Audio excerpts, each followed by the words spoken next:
चलो अब स्टार्ट किया जाता है। वैल्यूएटेड मेथड हो गया, हेडिंग डाल लीजिए।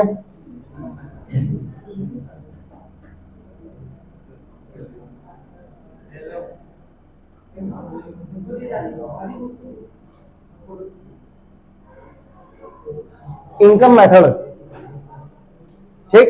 अच्छा ये बताओ, वैल्यू ऑफ आउटपुट में जो पढ़े थे, वैल्यू ऑफ आउटपुट का कॉन्सेप्ट, उसमें सबसे पहले क्या लिखे थे? Raw material.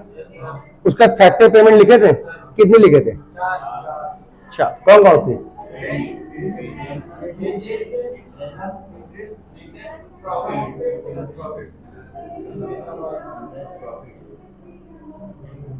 कोई दिक्कत? बस इनकम मेथड में यही पढ़ना है। सोचो, वैल्यू एडेड मेथड में भी अंत में जाके यही बचता है, और अंत में ये जो बचता है यही क्या होती है? एनडीपीएफसी। यही तो एनडीपीएफसी है। इनकम मेथड में सिर्फ इन्हीं चार चीज को पढ़ते हैं, और क्या जाती है? इन चार चीज को मिला के क्या होता है? एनडीपीएफसी। हाउस होल्ड, जो इंडिया के लोग हैं या किसी भी कंट्री के जो हाउस होल्ड हैं, उनकी फैक्टर इनकम तो यही होती है ना, क्या कुछ होती है? फैक्टर इनकम यही होती है। इन सबको मिला के क्या आता है? एनडीपीएफसी। अभी मैंने वैल्यू एडेड में बताया था ना। तो जो एनडीपीएफसी होती है, इनकम मेथड से सीधा सीधा यही मिल जाता है। जबकि ध्यान दीजिए, वैल्यू एडेड मेथड में क्या मिलता है? GDP MP. इनकम मेथड से क्या मिलता है? और एनडीपीएफसी को क्या कहते हैं?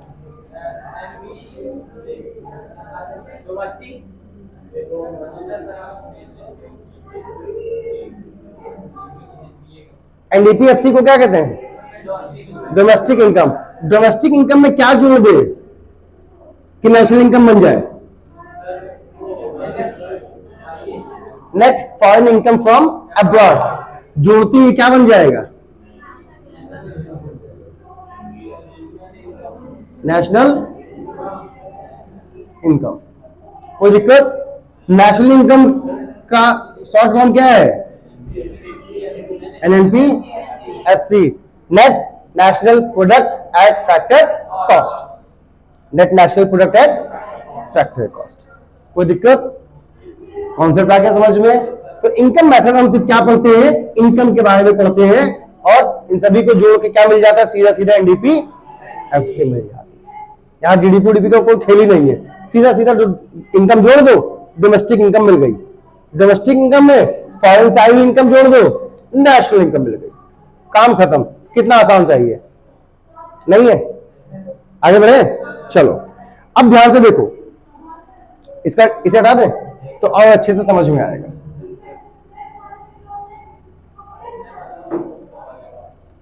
इसमें इसको एक तरफ रखो, बाकी तीन को एक तरफ रखो। ध्यान से देखो, इसको एक साइड रखो, बाकी तीन को एक तरफ रखो। एक साइड रखने का मतलब, मैं यहां पे बोलने वाला हूं वेजेस के लिए, कंपनसेशन ऑफ, ध्यान से देखो, कंपनसेशन ऑफ एम्प्लॉय, ये क्या है? Compensation of employ. हमने इसको इधर रख दिया साइड में। इसके बाद इन तीनों को मिला के, इन तीनों को मिला के कहते हैं ऑपरेटिंग सरप्लस।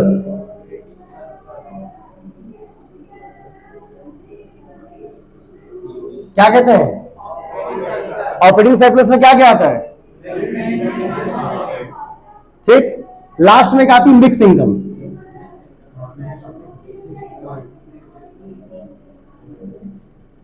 मिक्स इनकम क्या होती है? जब दो या दो से अधिक फैक्टर इनकम एक साथ मिल जाती है और आप ये बता नहीं पाते कि ये कौन सी फैक्टर इनकम है, ये कौन सी, तो ऐसी इनकम को क्या कहते हैं? मिक्स इनकम कहते हैं। जब दो फैक्टर या दो या दो से अधिक फैक्टर इनकम एक साथ मिल जाती है और आप ये बता नहीं पाते कि इसमें कौन सी फैक्टर इनकम, ये जो हमारी इनकम हुई है ये किस फैक्टर इनकम से हुई है, जब ये आपको ना पता चले तो कैसी इनकम हो जाती है वो? तो इनकम मेथड में यही तीन चीज आती है। चलिए कंपनसेशन में अब मैं सबके पार्ट बताऊंगा। कंपनसेशन में दो चीजें आती हैं, एक क्या आता है? Wages and salary. Wages and salary हर एक एम्प्लॉयर अपने एम्प्लॉय को दो तरीके से देता है। या तो कैश में देगा या तो काइंड में देगा। काइंड का मतलब परक्यूजिट से है। देखो कैश में देगा सैलरी, उसके बाद बाकी सुविधाएं भी तो देता है, मोबाइल का रिचार्ज, गाड़ी, मकान की सुविधा, बिजली का बिल, दोनों खाना बनाने वाली का पैसा, ये सारी सुविधाएं कौन देता है? एम्प्लॉयर। तो ये भी तब तो पैसा आपका बचा, तो ये इन काइंड हो गया। और जो कैश में आपको दिया सैलरी, बोनस, ये सब क्या है? कोई दिक्कत? तो कंपनसेशन ऑफ एम्प्लॉय में पहला क्या आता है? Wages and. ये दो तरीके से हो सकता है, कैश में और, तो चाहे कैश में दिया हो चाहे काइंड में दिया हो, दोनों को हम यहां ले लेते हैं। अब इसमें दूसरी चीज क्या आती है?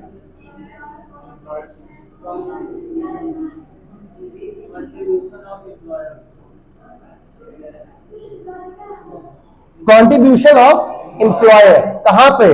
सोशल सिक्योरिटी फंड में।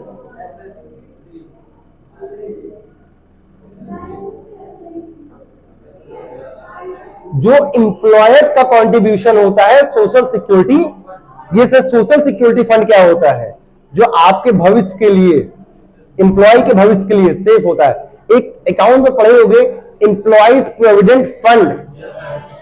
प्रोविडेंट फंड होता है ना, जिसके फादर गवर्नमेंट जॉब में होंगे, उनका जीपीएफ कटता होगा। जीपीएफ, पीएफ बोलते हैं, जीपीएफ बोलते हैं, general provident fund, employ provident fund, provident fund, ठीक, statutory provident fund, RPF, SPF, URPF, कई तरीके के फंड है। इनमें किसका कंट्रीब्यूशन होता है? जो फंड होता है इसमें दोनों लोग पैसा डालते हैं, एम्प्लॉय भी एम्प्लॉयर भी। तो हमें किसका कंट्रीब्यूशन लेना है?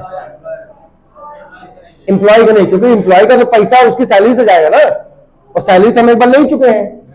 फिर अगर एम्प्लॉय का कंट्रीब्यूशन ले लेंगे तो उसकी सैलरी तो हमने दो बार काउंट किया। भाई सैलरी तो टोटल ले लिए, उसी सैलरी में से ही तो उसके पीएफ में पैसा जाता है। कोई दिक्कत? तो यहां पे बचा कौन? एम्प्लॉय का कंट्रीब्यूशन, वो भी तो आपकी एडिशनल इनकम है। नहीं आया समझ में? कंपनसेशन ऑफ एम्प्लॉय में कितनी चीज? वेजेस एंड सैलरी कैश में, और दूसरी चीज काम खत्म। कोई दिक्कत? ये दो चीज जैसे ही आपको क्वेश्चन में दिखेगी तुरंत इनकम मेथड में जोड़ लीजिएगा, कंपनसेशन ऑफ एम्प्लॉय में। अब देखो क्वेश्चन कैसे देता है कंफ्यूज करने के लिए। मान लो आपके पेपर में कंपनसेशन ऑफ एम्प्लॉय दिया हुआ है 5000, फिर लिखा है वेजेस 2000, फिर लिखा है कंट्रीब्यूशन ऑफ 1000। ध्यान से देखना, ये दिया हुआ था, ये दिया था 2000, ये दिया था 1000। बच्चे क्या सोचते हैं पता है? हाँ, सबने पढ़ाया था कंपनसेशन ऑफ एम्प्लॉय में वेजेस सैलरी भी आती है और कंट्रीब्यूशन भी आता है। एक काम करो, 5 है, 2 7 है, 1 8000, तीनों ले लेते हैं। 8 जोड़ के सर 1 नंबर क्वेश्चन किए हैं, इस बार तो टॉप करेंगे, गलत हो ही नहीं सकता, सब लिख के आए। नंबर कट गया, आए क्या बेटा? सर लिखे तो थे, लिखे तो थे, लगता है कोई टीचर अपने घर से झल्लिया के आया होगा, कॉपी चेक करने बैठ गया, सर काट दिए नंबर।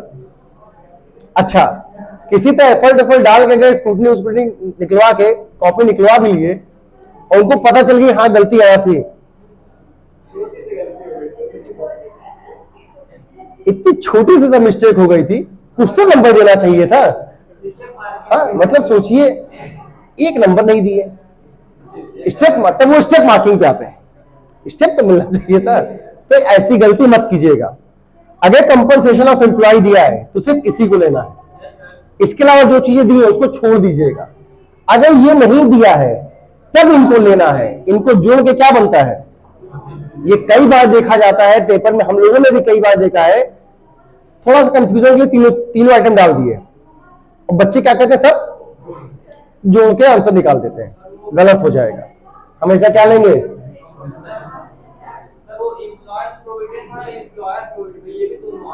हाँ एम्प्लॉय, देखो contribution, contribution in fund by employer, और एक लिखा होता है एम्प्लॉय, तो एम्प्लॉय का नहीं लेना है, एम्प्लॉयर का लेना है, ये ध्यान में रखना। तो छोड़ देंगे, हाँ भाई उसके वेजेस सही तो देगा कंट्रीब्यूशन, वेजेस अकेले हो जाएगा, इस बात का ध्यान रखिएगा। चलो ये बताओ, ये समझ में आ गया कि नहीं आ गया? इसको हटा दे तब इसको बताएं। चलो आओ चल, अरे यार बहुत लंबा हो जाएगा यार, हटा हटा बताएंगे ना तो समझ में आएगा। हाँ यहां तक कोई दिक्कत? चलो एक आइटम मैंने तुमको अच्छे समझा दिया, क्या कंपनसेशन ऑफ एम्प्लॉय। बताओ कितने तरीके से मिलता है? या तो कैश में या तो नहीं, wages salary and contribution in social security fund by employer. ठीक, अब क्या जो वेजेस सैलरी मिलती है वो दो तरीके से मिल सकती है, कैश में या अगर एम्प्लॉय कंपनसेशन ऑफ एम्प्लॉयज दिया है तो सिर्फ इसी को लिखना है, इसके अलावा अगर इससे रिलेटेड कोई चीज दी है तो उसको मत जोड़ देना। लेकिन अगर कंपनसेशन ऑफ एम्प्लॉय नहीं दिया है तब सब कुछ जोड़ के लिखना है। नहीं है समझ में? आगे बढ़े, दूसरी चीज क्या जोड़नी है? आओ ऑपरेटिंग सरप्लस देखते हैं। मैंने तीन चीज ऊपर अलग की थी, क्या क्या?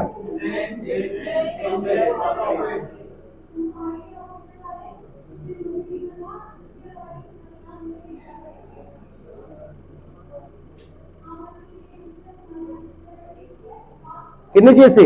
रेंट, इंटरेस्ट एंड, बस खाली इसमें एक चीज और जोड़ लीजिए इसके साथ,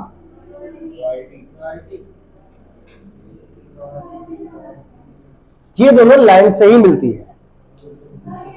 जब लाइन से प्रोडक्शन होता है तो उसके बदले में क्या मिलता है, और जब लाइन का यूज होता है तो क्या मिलता है? इन दोनों में बस इतना ही अंतर होता है। जैसे किसी जमीन है, बगल में इनका भट्टा है, मिट्टी निकलेगी कहां से? जमीन से। देखो जितनी मिट्टी निकलती है उस मिट्टी के मतलब जितना वो एक्सट्रैक्ट होगी उसके हिसाब से पैसा लेता है। वो कभी भी जमीन भाड़े पे नहीं देगा, ठीक है ले जाओ 20,000 रुपया देना महीने का, जितना इच्छा उतना निकालो, और चले 50 फीट गड्ढा खोद दिए। वो कहेगा नहीं, मेरी जमीन से जितनी मिट्टी निकलेगी पर टाली या जो भी पर ट्रैक्टर, मुझे इतना पैसा चाहिए। किसी की जमीन में तेल लग जाता है, कोयला है, तो जो निकलेगा, जो एक्सट्रैक्ट होगा उसी पे क्या मिलती है? वो एक अलग का केस है यार, अभी मैं जो सिखाना चाहता हूं वो जानो। गवर्नमेंट क्या करेगी क्या नहीं, बात की बात। अभी जो बता रहा हूं वो ध्यान रखो कि अगर मैं कहने का एक सिंपल सी चीज है, एसेट्स को है, अगर एसेट्स से हमने क्या किया? प्रोडक्शन, लाइन से क्या किया? प्रोडक्शन, वहां चीजों को निकाला, एक्सट्रैक्ट किया, तो उससे क्या मिलता है? और सिर्फ उसका यूज किया, वहां पे प्रोडक्शन, तो उसके बंधन क्या होता है? कोई दिक्कत? समझ में आया? इसलिए दोनों को हमने लाइन में रखा है। फिर क्या रखा? इंटरेस्ट कैपिटल पे मिलता है, और फिर इन सबको जोड़ के क्या आता है?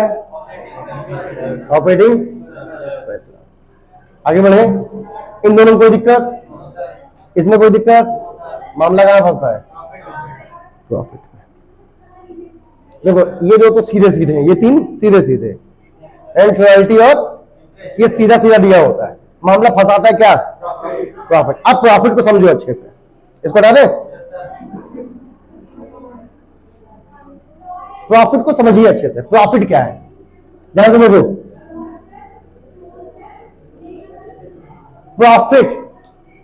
प्रॉफिट को दो भागों में तोड़ देते हैं। जब भी किसी फर्म को प्रॉफिट होता है तो आंख ऐसे गड़ाए कौन बैठा रहता है? Share holder. फायदा हुआ, था काम बाद में, पहले हमको हमारा हिस्सा चाहिए, होता नहीं। जैसे इंडस्ट्री को क्या होता है फायदा, आंख गड़ा कौन बैठा रहता है? और शेयर होल्डर को जो प्रॉफिट मिलता है उसे कहते हैं डिविडेंड। क्या कहते हैं?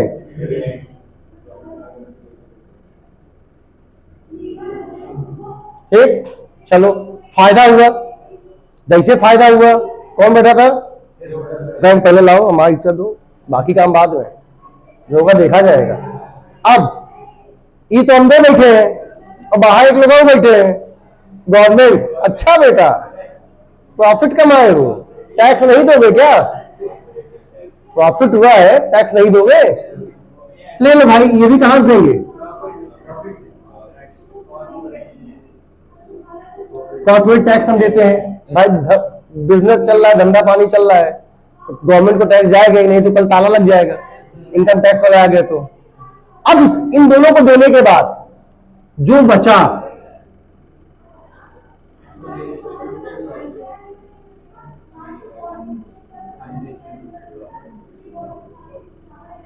वो कैसा प्रॉफिट है? नहीं है समझ में? प्रॉफिट के तीन पार्ट होते हैं। प्रॉफिट जैसे होता है तो शेयर आंख गड़ा बैठे हैं, हमको क्या दो? डिविडेंड ले लिए। उसके बाद बाहर गवर्नमेंट बैठी है, टैक्स लाओ, कहां से देंगे? उसके बाद जो बचा वही तो अनडिस्ट्रीब्यूटेड है, वही तो नहीं बचा। अब पेपर में सीधा अगर प्रॉफिट दिया है, सीधा प्रॉफिट दिया है, तब तो सिर्फ प्रॉफिट लेना, इनको छोड़ देना। लेकिन अगर प्रॉफिट नहीं दिया है तब इन तीनों को जोड़ के क्या आएगा? बात समझे ना? ये तीनों इसके पार्ट हैं। अगर क्वेश्चन में सीधा सीधा प्रॉफिट दे रहा है तब इन तीनों को जोड़ने की जरूरत, लेकिन अगर नहीं दिया तब जोड़िएगा। कोई डाउट? कॉर्पोरेशन प्रोडक्शन ये क्या है? जबरदस्ती बनाया। कोई डाउट? यहां तक चीजें समझ में आई कि नहीं आई? चलो, यहां तक कोई डाउट किसी को? इधर देखो पहले, कोई डाउट? अभी फिलहाल अभी इतना ही सीखो। ये दिया होगा तब इसको छोड़ देंगे, ये नहीं दिया होगा तब तीनों को जोड़ेंगे। खत्म प्रॉफिट, ऑपरेटिंग सरप्लस खत्म। मिक्स इनकम सीधा सीधा दिया होता है क्वेश्चन में, मिक्स इनकम, यहां कुछ निकालना नहीं होता। अब तीनों को जोड़ देंगे, क्या आ जाएगा? तो अगर देखो तो तुमने जोड़ा क्या? बस इसी के तीन नाम, compensation of employee, operating surplus, mix income, नाम बदल दिए। कंपनसेशन में वेजेस एंड सैलरी और एम्प्लॉयर कॉन्ट्रीब्यूशन। ऑपरेटिंग सरप्लस में बाकी तीन चीज, rent, royalty, interest, profit. Profit के दो पार्ट, एक तो डिविडेंड जाता है, एक कॉर्पोरेट टैक्स जाता है, बाकी जो बचा अनडिस्ट्रीब्यूटेड प्रॉफिट। इसके बाद बचा क्या? Mix income. सबको उठा के जोड़ दो, सीधा सीधा क्या मिल जाता है? NDPFC refers to domestic income. कैसे इनकम? डोमेस्टिक। और डोमेस्टिक को नेशनल बनाने के लिए क्या किया जाता है? एनएफआईए जोड़ दो, क्या बन गई? National income. दो मेथड खत्म। कोई दिक्कत? समझ में आया? अब बच्चों आपको खाली क्या करना है, आप अपनी बुक खोलिए, जितना क्वेश्चन हो लगा डालिए, जितने भी क्वेश्चन हो लगा डालिए, और कहीं दिक्कत हो पूछ लीजिए, नहीं दिक्कत मत पूछिए। भाई देखो, ना पूछने वाले बच्चे दो ही तरीके के होते हैं, ये मैं हमेशा कहता हूं। या तो आपको सब कुछ आता है, कुछ पूछने को बचा ही नहीं, सब कुछ आता है, इसलिए बच्चा सोचता है क्या पूछे, सब तो आता है। या तो आपको कुछ भी नहीं आता है, वो भी सोचता है क्या पूछे जब कुछ आ ही नहीं रहा है। तो इसलिए शांति से बैठा, इसलिए तुम शांत बैठते हो ना? हाँ ये इसलिए शांत बैठता है। पहले वाले में आता, दूसरे वाले में तुमको सब कुछ आता है, कुछ नहीं आता। कैसे आता है? अच्छा ठीक। और जो बीच वाले होते हैं वही उछलते हैं। भैया लाइट क्यों बंद हो गई? देखिए बच्चे बंद करके चल दिए, वाह बहुत अच्छे बच्चे हैं। चलो हो गया कंप्लीट?